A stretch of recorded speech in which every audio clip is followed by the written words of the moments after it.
are acknowledged but never resolved, and how was the 1965 until 1966 long-term violence, especially in Bali, and how it affect the impunity of today. And since Brett is not ready enough, do you mind if Sam is next?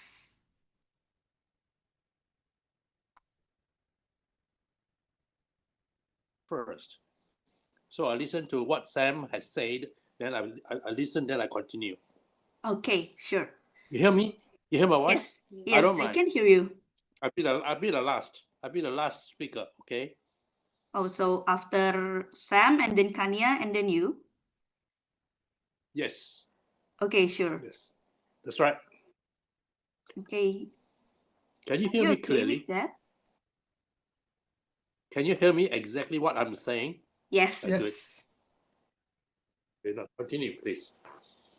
Okay, sure. Maybe Sam will continue with how the campaign and monitoring mechanism by civil society organization in promoting transitional justice in Taiwan. So, Sam, the floor is yours. Okay, I just want to share my slides. Wait a minute. Can you hear me clearly? Yes. Okay. So everyone's see the slides? Yes, we can. Okay, so I just start. Okay. Oh, hi everyone. I'm Sam, and first, huge thanks to Amira for having me today. And I want to share how Gongsheng, as a youth-led NGO, navigates the gap between the state and society in Taiwan's transitional justice process, especially when institutional justice feels distant to younger generation. Okay, the title of my talk is "None of Us Heard the Gunshots of 228, Yet Our Ears Are Ringing." This is actually a line I wrote for our commemoration to describe how historical trauma continues to resonate within us. And the tie, okay, everyone see that? The tie I wear today belongs to Tai Kunlin. And he is also Fred's friend, yes. And Tai Kunlin is a survivor of the White Terror. I think wearing it is a reminder to me that politics is not just a concept. It is something lived and something that exists in our daily life. Okay. Okay, so I just next. Oh, sorry. Next. Next. Next. Introduction. I just want to skip myself my introduction. Just I'm a student in master's degree. Okay, and I have joined Gongsheng since 2021. Okay. First, I want to talk about the problem. And so in Taiwan, the 228 incident is the cornerstone of our national trauma. It involved massacres, the disappearance of elites, and state violence that divide our society for decades. And today is in our textbook, and it's a National Memorial Day today. Okay, so averagely, every Taiwanese knows 228 incidents. Okay, but however, nearly 80 years have passed. We faced a unique challenge. How do we keep people feeling the significance of this event? Many young people know the incident, but they don't have any feelings about it. And many young people today were born into prosperity and democracy, and authoritarian rule feels like a chapter in the textbook, not a reality, even though it was their parents' generation and lived through. So consequently, today is seen as just a day off. Some shops even says use celebrate 228 as a marketing slogan. Sounds incredible. It's okay, but actually, this is not a story of this is the story of how our country become what it is today. And as an NGO, we ask ourselves, how do we create an accessible way for youth to engage? Because maybe for most of the people, they know the incident, but they don't have any feelings. So let's talk about a solution. Our organization explores memory and justice in a way that's more openly. And our main event, 共生 Music Commemoration, 共生音乐节, consists of several layers to satisfy both heart and my mind. Okay, so the event includes 4 layers, includes angel market, the human library, the exhibition, and the main stage for music and short talks. Okay, the first one is the angel market. Maybe Fred have attended this angel market. We will invite over 30 NGOs focusing on gender, indigenous issues, or labor rights. We just want to show that all human rights issues are connected with each other. Okay, and you can see the picture on the right. The angels are talking the issues they care about to the audience. And next is the human library. What is human library? Human library is we will invite scholars or the families of the victims or creators or anyone have relation with this incidents will invite it to this human library. Okay, so those scholars or victims' family will share their stories face to face. Okay, so you can see he is a director of the film, and many of people want to know what happened during the film making.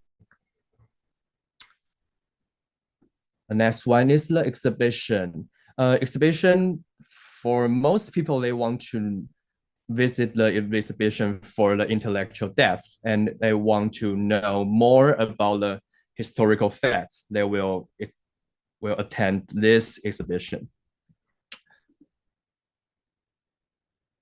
And the last but not least is the main stage. You can see the main stage have many bands and music performance on the stage, but the vibes, the atmosphere is not happy or something. It was more like we are memorizing it and we have more power through remembering it. So for this main stage is for the emotional expression and more inspiration, and the people under the stage have the chance to express their emotion. Okay, so as you can see in the slides, one side of the park is the stage for the music performance, and the other side is the exhibition for knowledge, and in the middle is the NGO market. So we want to bridge the gap from emotion and knowledge. So if you went to the commemoration, you can have different experiences in this event.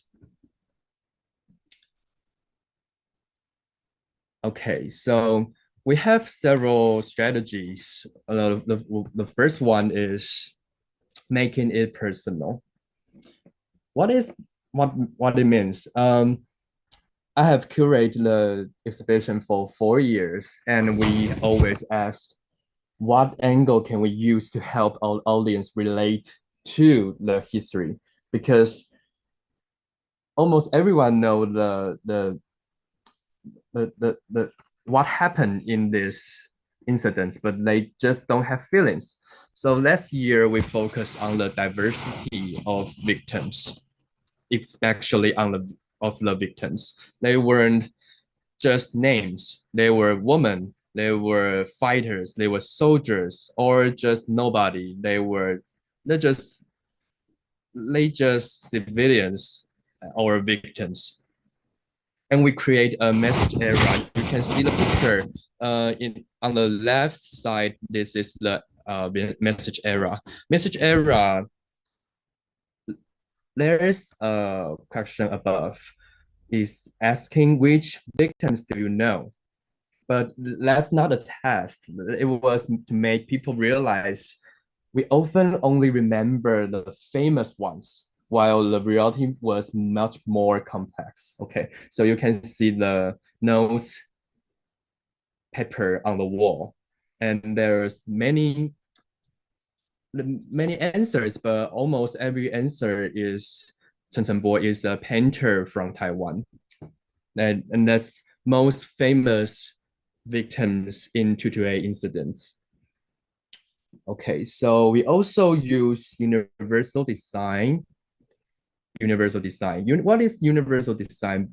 It include like picture books for kids, English guides for international visitors, and sign language interpreters for accessibility. This, wait a minute. Okay, you can see in the human library, there is an interpreter stands behind the lectures. So everyone, especially those was physically challenged, can also visit the exhibition. And we even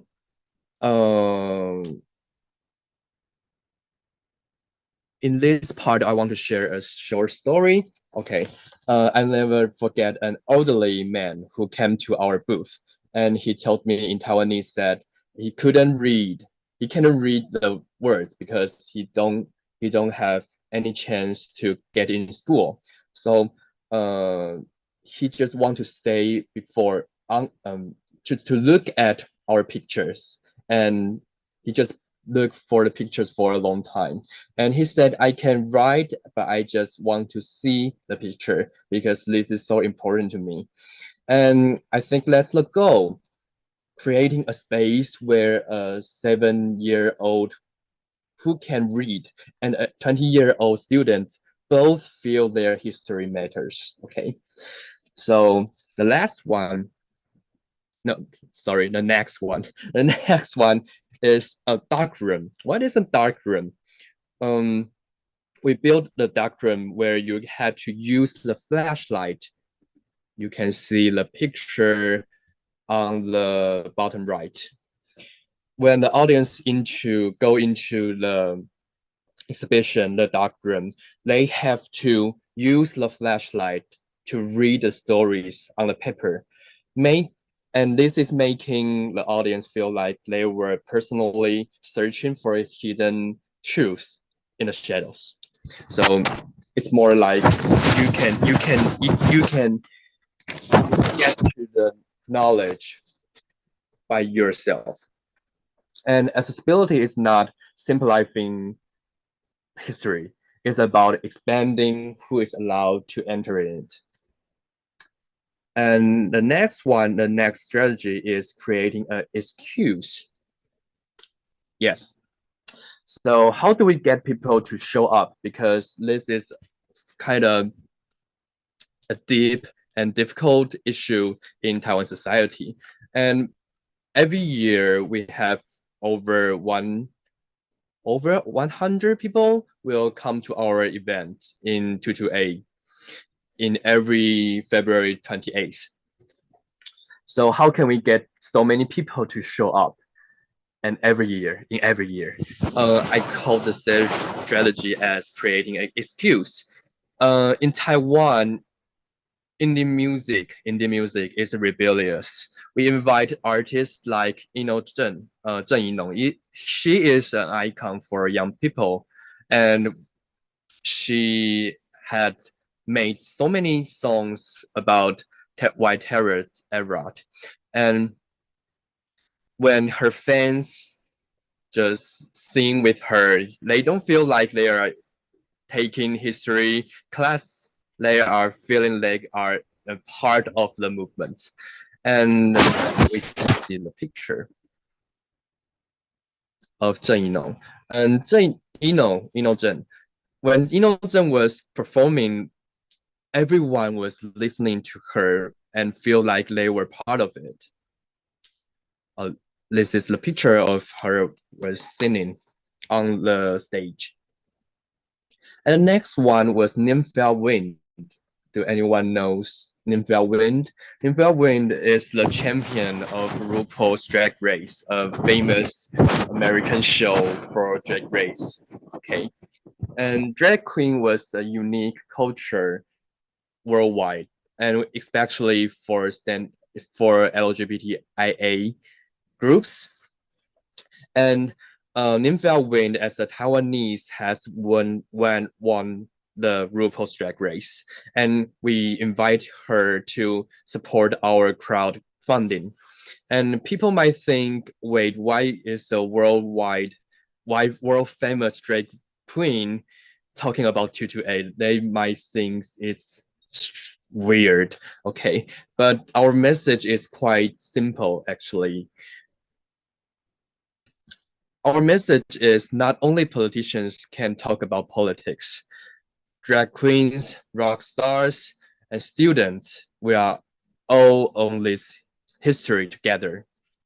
So not only who really related to this Tutu incident, but everyone in this society can talk about and remember it. So after saying all of this, maybe everyone was curious about how effective of this event, how effective have this actually been? Does it work?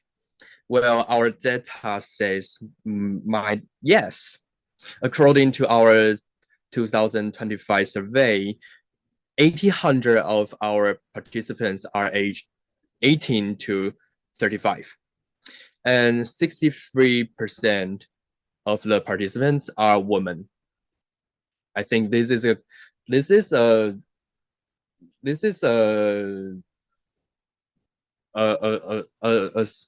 a phenomenon that we can think more about it. Okay, so and the last one is crucially the motivation of the participants is visit the exhibition and NGO booths was actually higher than seeing the bands.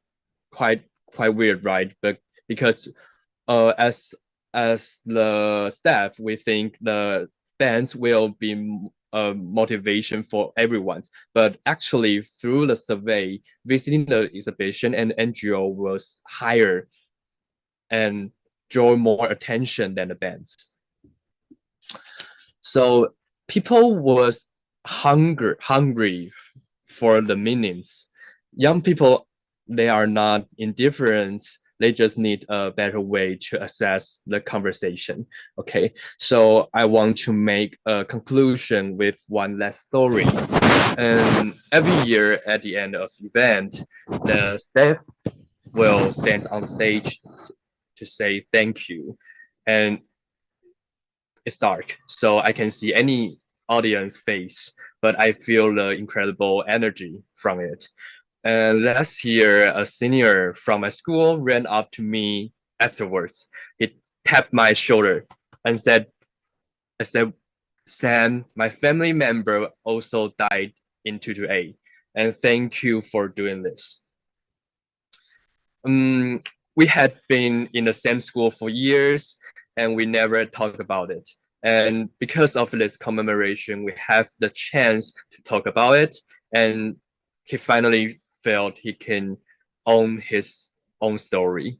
And I want to clarify this issue, history, human rights, different social struggles, they are not naturally in conflict with each other.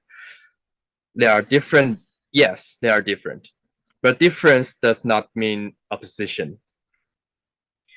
Coexistence is possible, and that's exactly 共生, our name stands for. Thank you so much. And